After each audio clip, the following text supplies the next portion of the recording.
The Velker Empire ruled over more star systems than most species could count in a lifetime. When they got into orbit, their warships were so big and dark that they blocked out the sun. Everyone listened when Queen Cyrus spoke. Galaxies did what she told them to do. This empire wasn't built on friendship or business deals. This was power that came from strength, fear, and kind of military might that made it seem like suicide to rebel. Queen Cyrus had 3 daughters, and each one was made to be perfect. Not in the way that parents want their kids to be perfect, but in the way that scientists make things perfect in labs. Princess Kira was the oldest. Her reflexes were faster than most computers, and she could plan military campaigns in seconds. Princess Lissa could speak 17 languages and read body language, so well that she knew what you were thinking before you did. Princess Thane was the youngest, but she was also the most dangerous.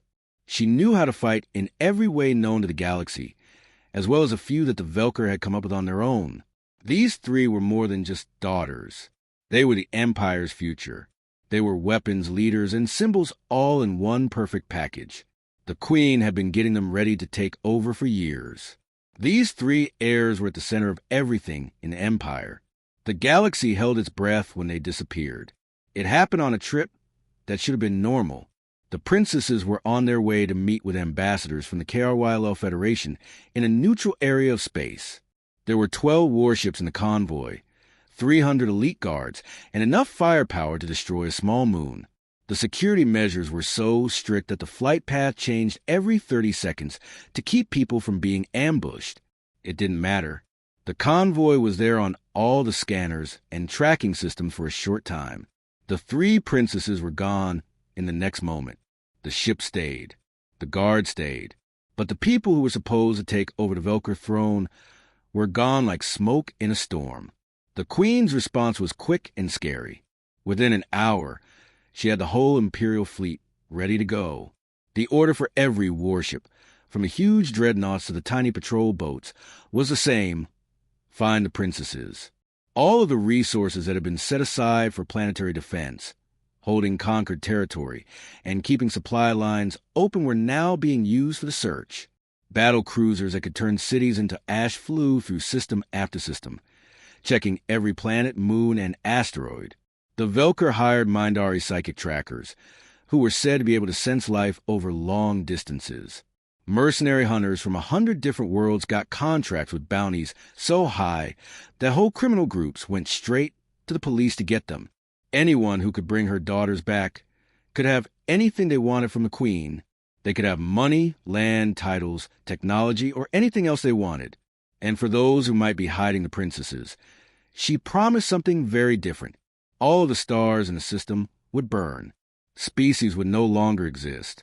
The Queen made it clear that if anything happened to her daughters, the galaxy would pay a price in billions of lives. Allied species, even those who didn't like Velker rule very much, promised their own ships and soldiers to help with the search. Part of it was real worry, but most of it was just plain fear.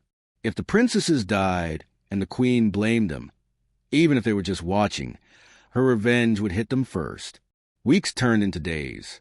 Months turned into weeks. Search teams looked into thousands of tips. It turned out that none of them were real. It's possible that someone saw 3 tall people in robes on a distant colony. When the police got there, it turned out to be traders, refugees, or just people from the area who fit a vague description. It's possible that a sensor array picked up strange energy patterns that could mean a ship is hiding. An investigation would show solar flares, broken equipment, or asteroid mining operations. There were no demands for ransom. That was probably the weirdest part. If someone had taken the heirs to the most powerful throne in the galaxy, why not ask for something? Anything, power, money, the release of prisoners. But there was no sound at all. There were no bodies either. That at least gave people hope that the princesses were still alive, but also meant that the search would never end, that there would be no closure, and that they wouldn't know if they were looking in the right direction. There were no clues that made any sense. The sensor logs for the convoy didn't show anything strange. The guards didn't remember anything strange. The princesses were in their private rooms on the flagship for a short time. In the next moment, those rooms were empty. There were no signs of a fight, No signs of transportation technology, and no signs of how three of the most watched people in the galaxy had simply disappeared from one place without showing up in another. The Velker Military High Command got ready for war. Their reasoning was harsh but clear. Someone with amazing technology and resources would have had to have taken the princesses. That meant a different big power. The KRYLL Federation was the most likely choice because the meeting had been with their ambassadors. It could also be the High Confederacy or even the strange Archons who lived in the center of the galaxy. Planning for war was in full swing. Everything was ready in case the Queen gave the order. Fleet movements, supply chains, and target lists. Everyone who knew her thought she would say that. People didn't think Queen Cyrus was patient or kind. The Queen herself was barely able to control her rage. She stopped going to council meetings. She didn't eat as often as she used to. Servants said that she spent days in the war room, staring at star maps and looking for patterns, answers, or anything else that would help her get her daughters back. Her looks, which were always perfect, started to fade. Under her eyes, there are dark circles. She wore her ceremonial armor for days without taking it off. Several advisors said that maybe the princesses had left on their own. They might have run away. No one ever saw these advisors again. The time was running out. Everyone in the Empire could sense it. The Queen's sadness would soon turn into action, and that action would be violence on a scale that the galaxy hadn't seen in generations. The Queen was running out of time not just for the princesses, but also for anyone she thought was responsible for their absence. After 4 months of looking, a junior officer on a patrol ship found something interesting in a backwater human colony that no one had thought to check carefully before. 3 Velker biosignatures, just sitting there in a little town on a world where people farm. Not secret, not mixed up. They were just there, as if they had been there the whole time. The Empire's desperate search was about to find an answer that no one saw coming. Junior scanner technician Rella saw something strange while the patrol ship Nightfall was on its 18th sweep through the outer territories. She had been looking at scanner readouts for 6 hours straight, seeing endless streams of data that all said the same thing. Nothing, nothing, and more nothing. She was tired, and her back hurt from sitting in the small scanner station. Then 3 dots showed up on her screen that didn't make any sense. Most people forgot about New Providence, which was a farming world. About 70 years ago, people moved there because the soil was good and no one else wanted it. They grew grain, raised animals that could live in the local weather, and mostly stayed to themselves. There was only one small spaceport on the planet, and it only saw 3 cargo ships a month. It was the kind of place you want to get away from a galaxy. But Rella's scanner was showing 3 different Velker biosignatures right there on the surface. She did the scan again, sure it was wrong. Equipment problems happen all the time, especially on patrol ships that were in deep space for months at a time. But the signatures stayed. It wasn't just Velker, it was the exact genetic markers that matched the royal family of the Empire. Rella's hand shook when she reached for the communication panel. She had been looking for 3 months and had followed up on 47 false leads. None of them had been anything. But this felt different. Her report had gone up the chain of command in less than 20 minutes. The whole Imperial battle group had changed course for New Providence within an hour. Queen Cyrus herself was on her personal flagship 3 hours later, demanding to know everything about this backwater human world. The fleet came out of hyperspace like a god who was angry. 30 warships, 5 of which were huge dreadnoughts that the Empire used to crush worlds that didn't obey. They set up around New Providence in a way that was meant for attacking planets. Weapon systems are ready to go. Troop carriers got their dropships ready. Fighter squadrons took off and started to fly around the planet. The human colonists looked up at their suddenly crowded sky with confusion and fear that grew stronger. Most of them had never seen a Velker ship before. Now they had 30 swords hanging over their heads, ready to fall. Commander Vex was in charge of the 1st Ground Force. He had been in the army for 40 years, fought in 17 campaigns, and taken over 6 worlds. He wore full battle armor, had enough weapons to arm a small squad, and brought 200 of the best soldiers in the Empire with him. His orders were clear: protect the princesses, get rid of any threats, and never fail. They landed near a town called Riverside, which has about 800 people living there. It was only big enough to be called a town. There was a main street with shops and houses, and a few side streets that led off of it. The river that ran through the area gave its name. There were fields of grain in every direction. Vex could see farming tools parked near barns, laundry hanging on lines, and toys all over the yards of the kids. It seemed calm, be quiet, just like any other day. That made Vex even more suspicious. His tactical display showed that the 3 biosignatures were focused on a building in the middle of town. The structural scans say it's a tavern. 1 story, old building, probably a place where people from the area gather. His training told him this was a trap. The princesses would be inside, surrounded by enemies, and maybe even explosives or dead man switches. The person who took them had 4 months to get ready for battle. Vex put his soldiers in an attack formation. Snipers set up on rooftops. Heavy weapons teams set up firing ranges that covered all the entrances. With shields and stun guns, a breach team went to the front door. People in the area watched from windows and doorways. They were smart enough to stay back, but too curious to stay hidden. The commander looked at his weapon one last time and signaled the breach. His soldiers hit the door hard, breaking it down and rushing inside with their weapons raised. Vex was right behind them, and his enhanced vision quickly adjusted to the dimmer light inside. What he saw made no sense at all. There were a lot of people in the tavern. There were about 50 or 60 beings from 10 different species, all sitting at tables or standing near a bar that ran along one wall. There were mostly people, but there were also some Trill traders, a few Corvin miners, and even a Sisttion family in the corner. Everyone turned to look at the armed soldiers who had just come in through the door. 3 princesses sat at a big round table by the fireplace. Princess Kira sat back in her chair, with her legs crossed, and looked very relaxed. Princess Lissa had her hands on the table and her elbows on the table. Princess Thane was leaning forward and paying close attention to something. They weren't wearing the formal clothes that Vex had last seen them in. Instead, they were wearing plain civilian clothes. No armor, no guns. There are no signs of restraint or injury. Farmers and workers, who were regular colonists, sat around them. They looked just as confused by the military invasion as the soldiers did by what they saw. Vex's tactical brain tried to figure this out. Where were the guards? Where were the guns? Princess Kira, Vex said in a hard military voice. Where was any sign that these people knew they had been hiding the most wanted people in the galaxy? Queen Cyrus has ordered that you and your sisters come with us right away.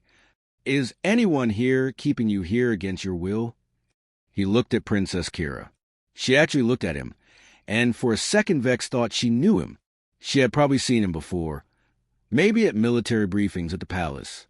She knew exactly who he was and what it meant that he was there. She raised one hand in a clear sign for him to stop. "Wait," she said in a calm voice. "He's almost done." Vex stood there with an assault rifle in his hands, 200 soldiers behind him, and a whole Imperial fleet in orbit above him. He tried to make sense of what he had just heard.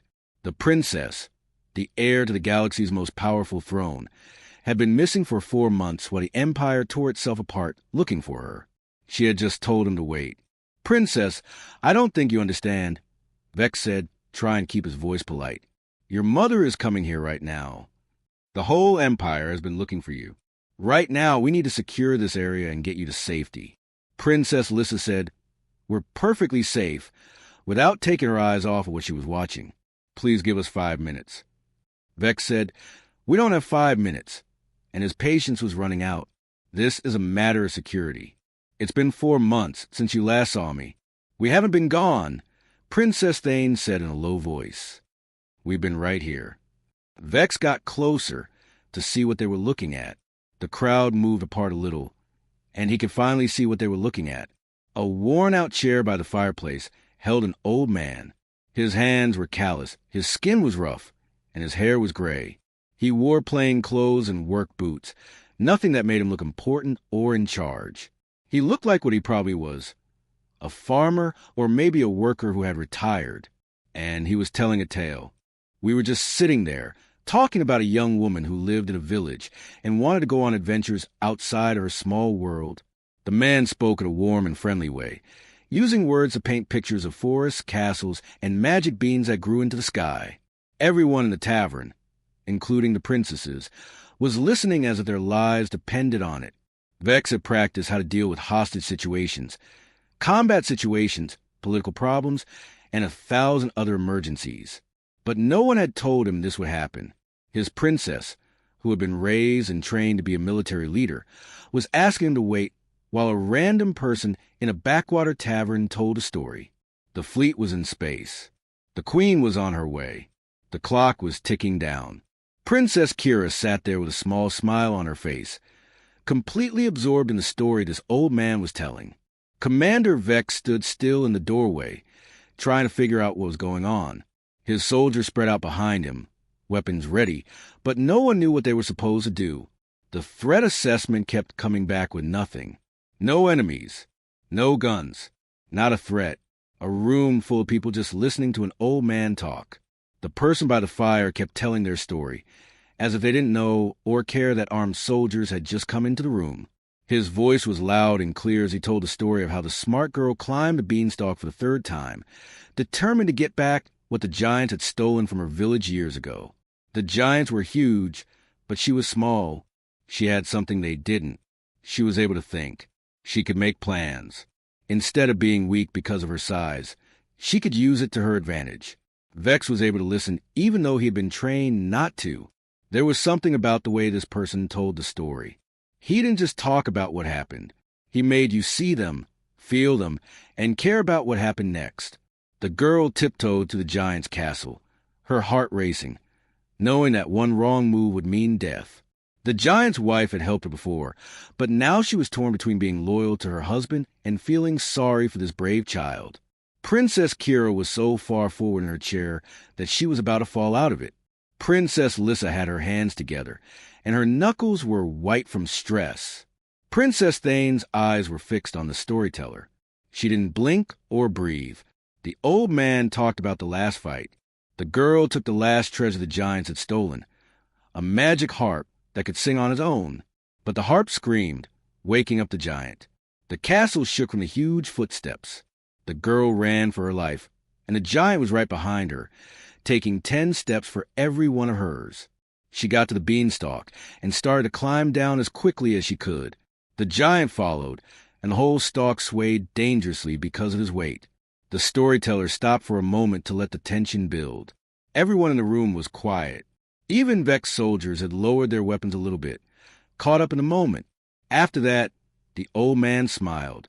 When she got to the ground, she picked up an axe and cut down the beanstalk.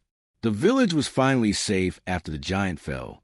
The girl became a hero not because she was strong, but because she was smart enough to know that being smart is sometimes the bravest thing you can do. Everyone in the room let out a sigh. Then it turned into a conversation.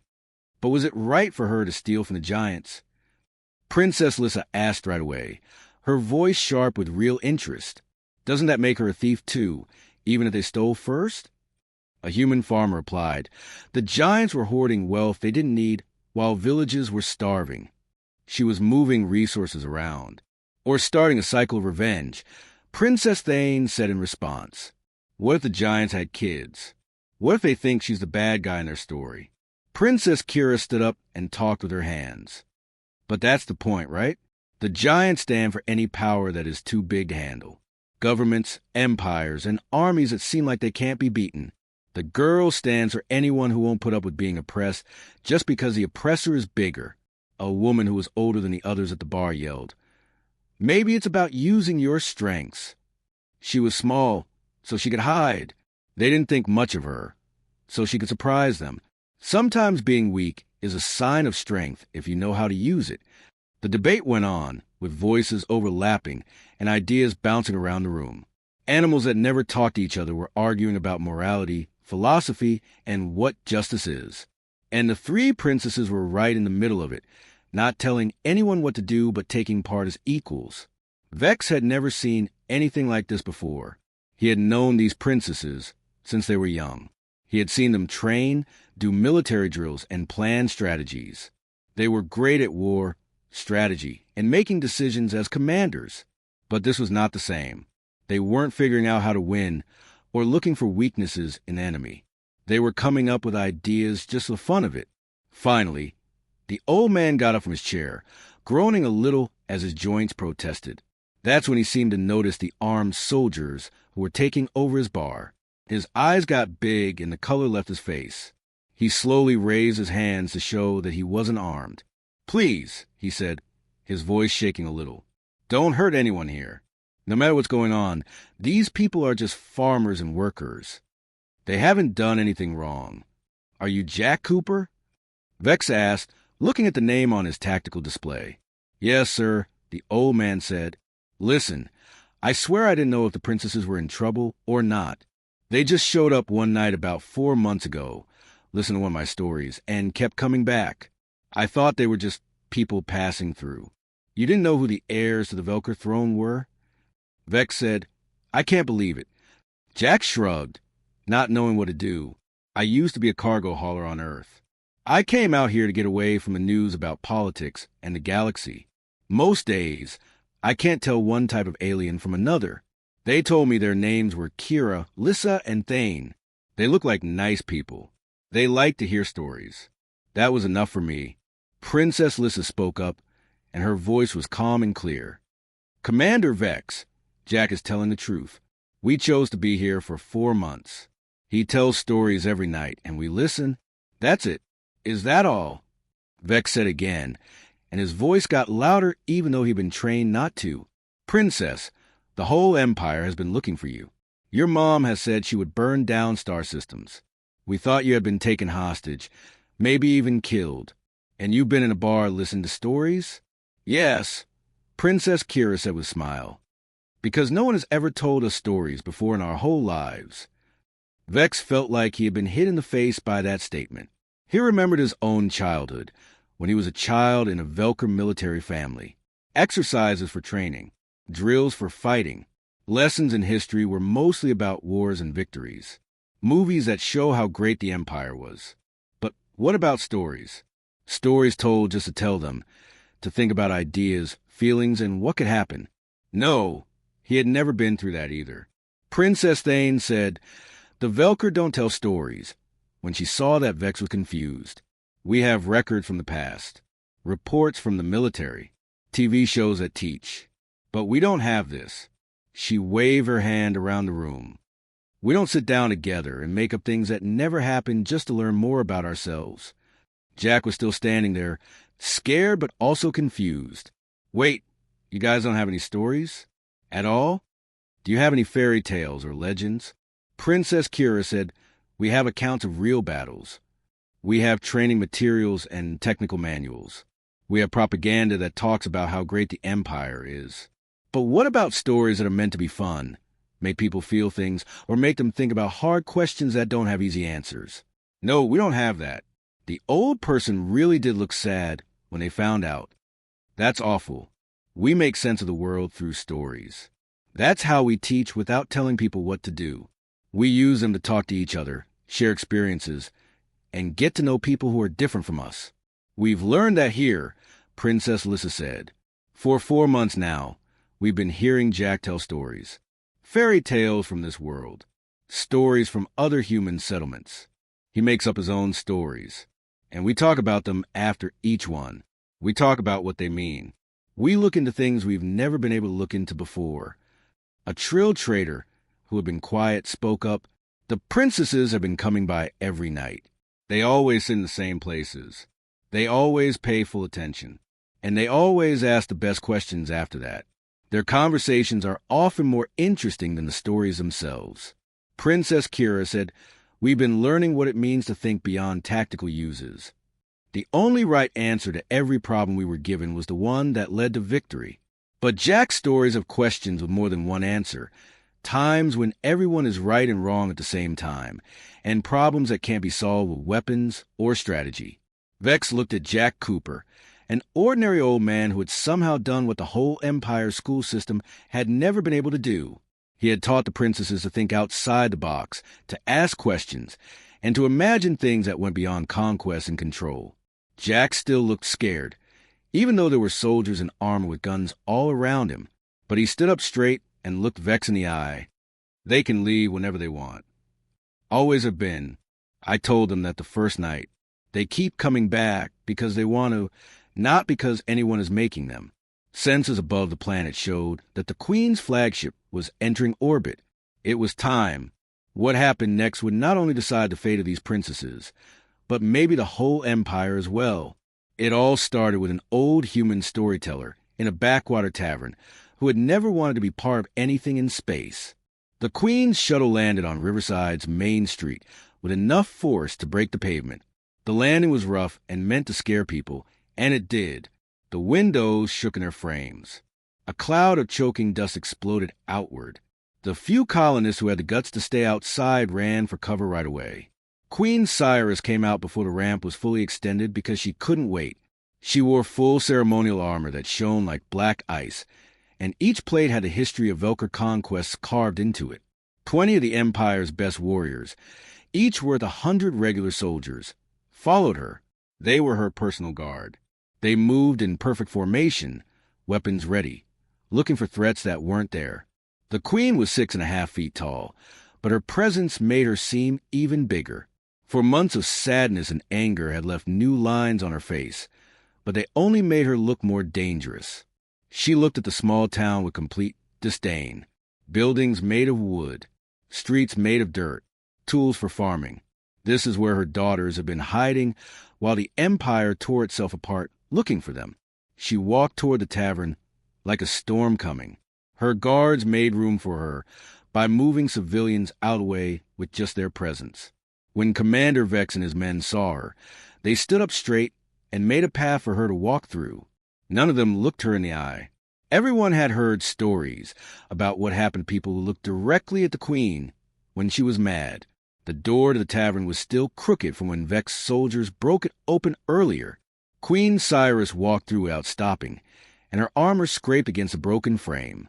People in the room stopped talking. Every conversation came to a stop in the middle. Everything stopped moving. The Queen's eyes quickly found her daughters. They stood close to the fireplace, still in civilian clothes, looking fine and unharmed.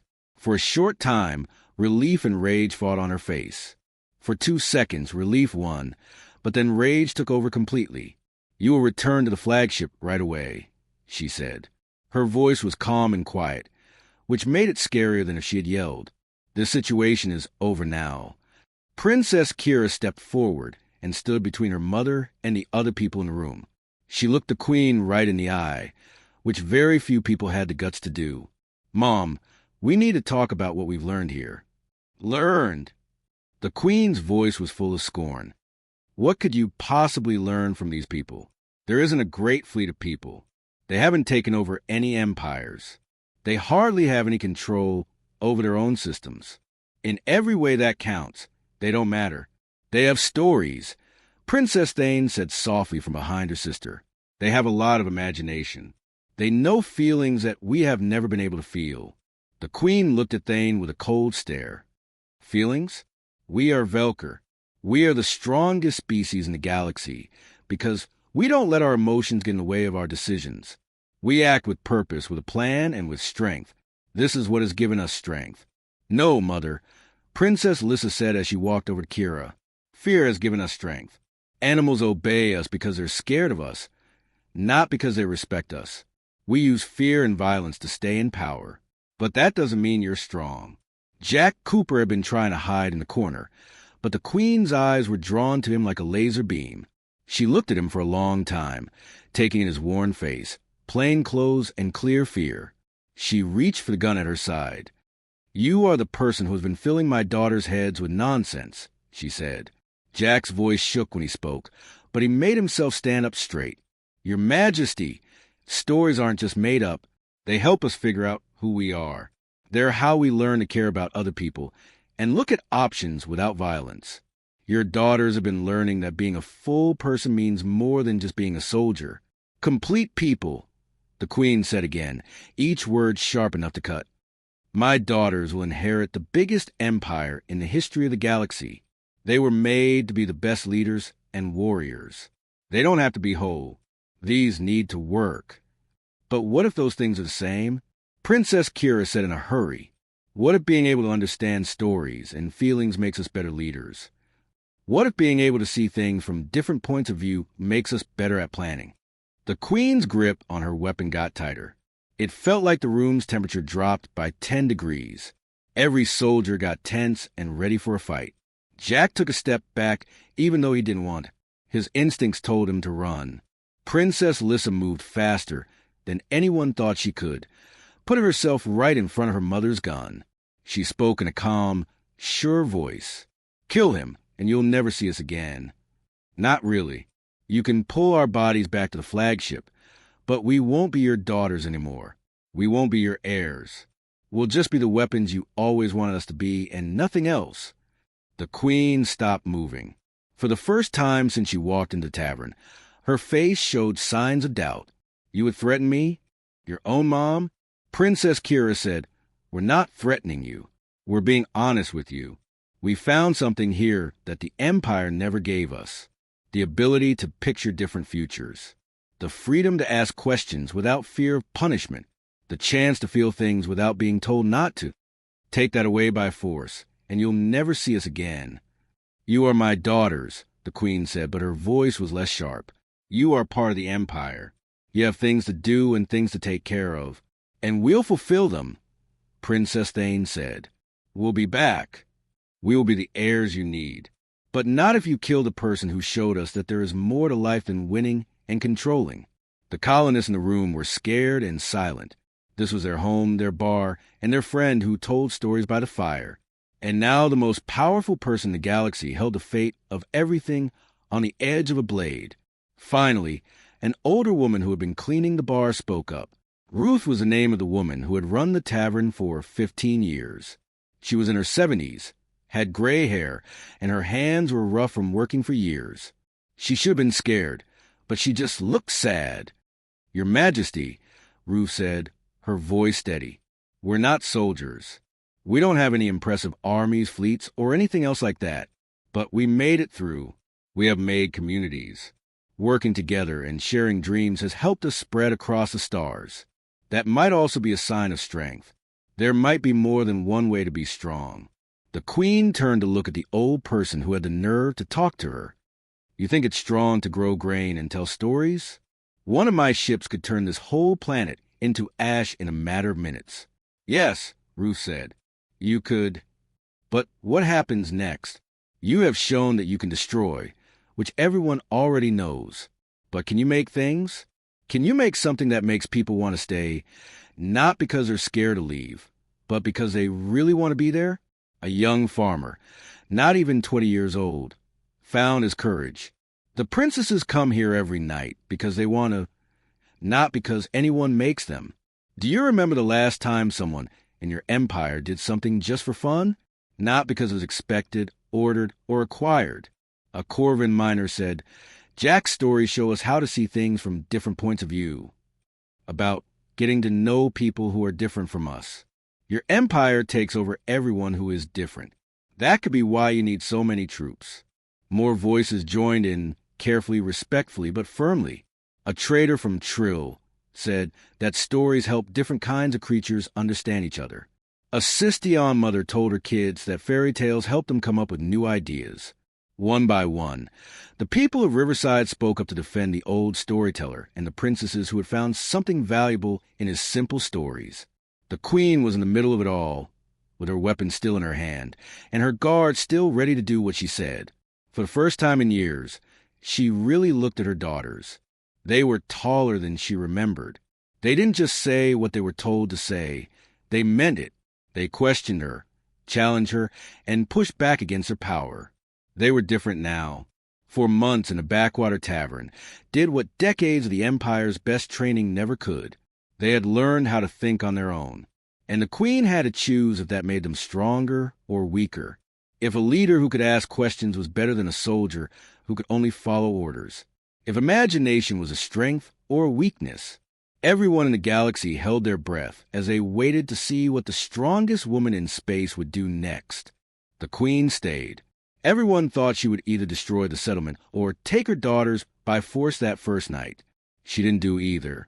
Instead, she told her personal guard to set up a barrier around Riverside, and then went back to her shuttle without saying another word. The best warriors in the galaxy were still surrounding the town, but no one gave the order to attack or leave. The second day was worse. The stress got to be too much. There were soldiers on every corner. The Queen stayed in her shuttle, where she was quiet and hidden. The princesses and Jack and the colonists stayed in the tavern, but they didn't say much. Every sound seemed too strong. It felt like every move was dangerous. Everyone in the settlement was on edge, waiting for the hammer to fall. On the third day, something strange happened. The Queen got out of her shuttle just before sunset and walked to the tavern by herself. No guards, no weapons are in sight. She opened the broken door and sat down in the back of the room without saying anything. Jack was telling a story about a kingdom that was torn apart by a civil war and a young prince who had to choose between being loyal to his father and doing what he thought was right. He knew who was listening, so his voice shook a little, but he kept going. The princesses sat in their usual places, and slowly the regular colonists came back in, unable to resist the pull of story time even though it was dangerous. The Queen paid attention. She didn't say anything or interrupt. She only listened. When Jack was done, and the usual argument about duty versus morality and following orders versus following conscience started, the Queen stood up and left without saying anything. She came back the next night, and the night after that. Princess Kira saw her mother alone by the river on the fourth day. She was watching the sun rise over the fields of grain. After 3 days of silence, the princess walked up slowly, not sure what to say. The Queen said, "I've been thinking," without turning around, about what that old lady said. Ruth. She wanted to know when the last time anyone in the Empire did something just because they wanted to, not because they had to. Princess Kira stayed quiet and waited. The Queen went on, "I couldn't think of an answer. Not for my troops, not for my advisors, not even for me. Every move we make in our empire is planned, thought out, and has a purpose. We don't do things just because we want to. We do them because they help the empire. Is that bad?" Kira asked in a low voice. "I don't know," the Queen said, and it was the first time Kira had ever heard her mother say she didn't know something. "But I saw the three of you in that bar. I saw you argue about things that don't have any tactical value. I saw you laugh at stories that don't teach you anything about the military. I saw you become more than what I made you." They stood in silence for a long time, watching the river flow by. "I made you to be perfect weapons," the Queen finally said. "Perfect heirs. Leaders who are perfect. But weapons don't ask questions. They don't think. They don't grow beyond what they were programmed to do." She turned to look at her daughter. "You become something I never thought would happen. Something better." Princess Kira called a meeting at the tavern that afternoon. Her mother, sisters, Commander Vex, Jack, Ruth, and a few other colonists who lived there all sat around a big table. The soldiers stayed outside to give them some space. "We need to meet in the middle," Kira said, looking her mother in the eye. "We know we have responsibilities to the Empire. We're not giving up on our duties. But we can't go back to how things used to be. We can't forget what we've learned here." "What exactly are you suggesting?" the Queen asked. Kira took a deep breath. "We'll be back. We will do what we are supposed to do as heirs. We'll do whatever the Empire asks us to do. But we're taking this back with us." She pointed to Jack, the small shelf of books and data chips that the colonists had given them, and the rest of the room. "We want exchanges between cultures. We want people who tell stories to come to the Empire. We want art that isn't just a way to spread a message. We want our people to know what we know." The Queen said, "You want to change the Empire." Princess Lissa said, "We want to make it bigger. We only care about military strength right now. But there are other kinds of strong. The skill of picturing different futures. The ability to see things from other people's points of view. The bravery to think, question, and argue." Princess Thane said, "This will make us better leaders. Better at making plans. Better at getting to know the species we control. Stories help kids learn how to recognize patterns, understand their feelings, and come up with creative ways to solve problems. These aren't flaws. We've been missing these tools. The Queen looked closely at her daughters. They sat together, strong and sure of themselves in a way that had nothing to do with their military training. They had found something here that made them whole, and she could either accept it or lose them forever. Cultural exchanges. The Queen said slowly, testing the words. People who tell stories in the Empire. Art that isn't just for the military. Jack had been trying to stay out of sight during this conversation, so she looked at him. You would need someone to help you with this. Someone who knows both the stories and how to teach others how to tell them. Jack's eyes got big. Your Majesty, I'm not fit for anything like that. I used to drive trucks full of goods, but now I just tell stories in a bar. I never even finished school. I don't know anything about running cultural programs or dealing with empires. The Queen said simply, You taught my daughters to think. That makes you more qualified than most of my advisors. She stopped for a moment before adding words that were clearly hard for her to say. This person is coming with us. As the Velker Empire's cultural ambassador, everyone in the room stopped talking. Jack looked like someone had just told him he was the new president of the galaxy. I don't. Cultural ambassador? You'll teach other people how to tell stories, Princess Lissa said. This was the first time the Queen saw her daughter smile for real. Not the cold, controlled look they had been told to use in diplomatic situations, but a real smile of happiness and excitement. You're going to help us build something new in the Empire, something that hasn't been there. Ruth said something from behind the bar. Jack, you don't have to go if you don't want to. Nobody's making you, the Queen said. He is free to say no. In the last 3 days, I've learned enough to know that forcing someone is not the right thing to do. This will only work if he wants it to. Jack sat down hard in his usual chair by the fire. His hands were shaking. I moved to New Providence to retire, to get away from all the complicated things like galactic politics and wars. I just wanted to tell stories to farmers and miners and live a quiet life. Princess Kira said softly, You can still do that. Or you can help us change an empire. Help us show our people that life is about more than conquering and controlling. Help us make something better. Jack looked at the people in the tavern who were watching him. Ruth, who had become like family to him in the 5 years he had lived here. The colonists who came to listen every night. The calm, simple life he had made for himself. Then he looked at the 3 princesses who had come to his tavern 4 months ago, just to rest, and had found something they had been missing their whole lives. Jack said slowly, If I do this, I'm going to need help. More people who tell stories. People who teach. People who know about different cultures and can change stories to fit different groups of people. The Queen promised, You'll have all the resources you need. People tell me that contracts and agreements are important to them. We'll make this agreement official. You'll have official status, protection, support staff, and anything else you need.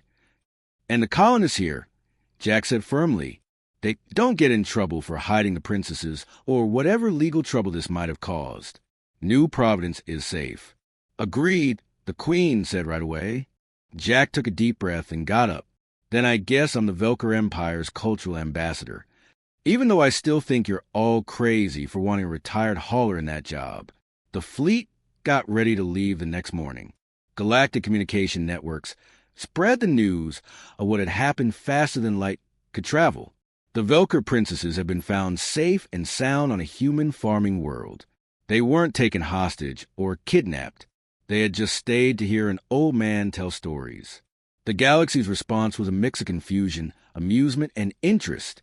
Fairy tales and imagination, not weapons or war, had brought the Velker Empire, the most feared military power in known space, to its knees. Political experts try to figure out what this meant for the balance of power in the galaxy. Military planners try to figure out if this was a new weapon or tactic that people used. Anthropologists praise it as proof that cultural exchange could bring people together. The princesses said goodbye to the colonists who had welcomed them without knowing who they were on their last day on New Providence.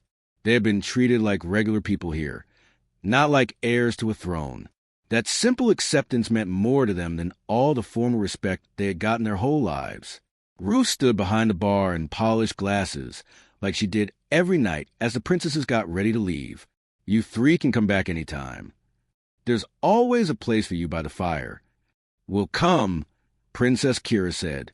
"This place made a big difference in our lives. We won't forget that." Jack put his few things and his collection of books in a small bag. He tried to remember every detail of the small room he had lived in above the tavern for 5 years. He was leaving behind the quiet retirement he had planned and going into something that could happen at any time. Ruth led him to the door. Her eyes were watery, but her voice was steady. "Be careful up there in that empire. Don't let them change you." Jack said with a small smile, "I'm 73 years old. I won't change now because I'm too stubborn." In the late afternoon, the shuttles took off and flew into a sky full of warships. The colonists watched as the huge ships sailed away. Just a few days before, they had been scared of them. Now they seemed less scary and more like a strange new start. Princess Lissa looked down at the small settlement below them as they climbed into orbit. "We spent our whole lives in the Empire's best training and palace buildings. We learned more in that small tavern than anywhere else, though." Word kept spreading across the galaxy through all forms of communication. The Velker princesses were going back to their home, but they were bringing something new to the Empire. Ambassadors of culture, people who tell stories, art and creativity. The most rigid and militaristic civilization in the history of the galaxy was about to go through something that was completely out of character for it. Some species watched with hope, wondering if this meant that the Velka would be less aggressive and less focused on conquest. Some people were suspicious and thought this was some kind of new trick or strategy. Some people watched with real joy, thinking that culture and stories might really help bring the Empire and everyone else closer together.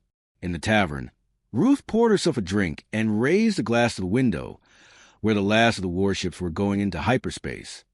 Never thought Jack's tall tales would change the course of history in the galaxy, but I guess that's the strength of a good story. Changes people, which changes everything else. New Providence went back to being quiet like it always was. Farmers returned to their fields. The miners went back to work. Over time, the town forgot what it was like to have the whole Imperial fleet flying above them. Life went on as usual, peaceful and simple. But in the heart of the Velker Empire, 3 princesses began their new lives as heirs who could picture things. They built cultural centers, brought in artists from many different species, and made places where Velker citizens could see and hear stories and art for the first time. It was hard work to change a military culture that had been around for thousands of years. A lot of people didn't want to do it because they thought it was weak or a waste of time. But the princesses kept going, and now they were telling their own stories. And the Empire slowly and carefully started to change, not through war or force, but through imagination and a simple act of sitting together and telling stories around a fire.